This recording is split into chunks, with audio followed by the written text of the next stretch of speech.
રાજપુર જેલની બહાર સીન સપાટા કરનારા લાલુ જાલિમ ગેંગના ગુસ્સી ટોકના આરોપી આશિષ ચિકનાએ માફી માંગી. આરોપીનું સ્વાગત કરનારા 9ની અટકાયત, 4 ગાડી જપ્ત.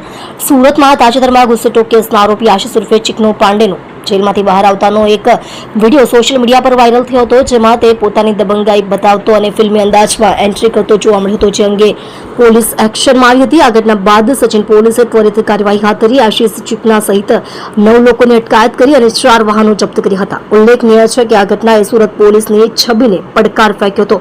પોલીસે તમામ આરોપીઓ પાસેથી જાહેરમાં માફી મંગાવી. આ વિડીયો વાયરલ થતા સચિન પોલીસ સક્રિય થઈ હતી. પોલીસે તાત્કાલિક વિડીયોમાં હાજર તમામ લોકોની અટકાયત કરી અને કાળી કાચવાળી તેમજ નંબર વગરની ગાડીઓ જપ્ત કરી હતી. આશિષના સાગીતોની પણ અટકાયત કરવામાં આવી હતી. પોલીસે તમામ આરોપીઓ પાસેથી જાહેરનામા માફી મંગાવીને કાયદાનો ભંગ કરનારને સ્પષ્ટ સંદેશ આપ્યો છે કે કાયદો સર્વોપરી છે અને કોઈ પણ ગુનેગારને આ પ્રકારની દબંગાઈ ચલાવી લેવામાં આવશે નહીં.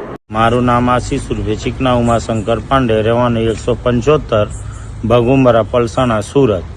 હું ધારના ગુનામાં કડોદરા પોલીસ સ્ટેશનથી લાજપોર સેન્ટ્રલ જેલ ખાતે કસ્ટડીમાં હતો, જેમાં મારા જામીન મુક્ત થયેલ.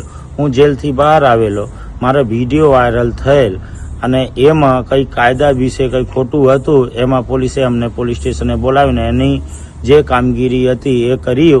એના બદલ જે અમારાથી ભૂલ થઈ હોય, ભલે કાંચ આની હોય, જે બી હોય એના બદલ હું માફી માગું છું.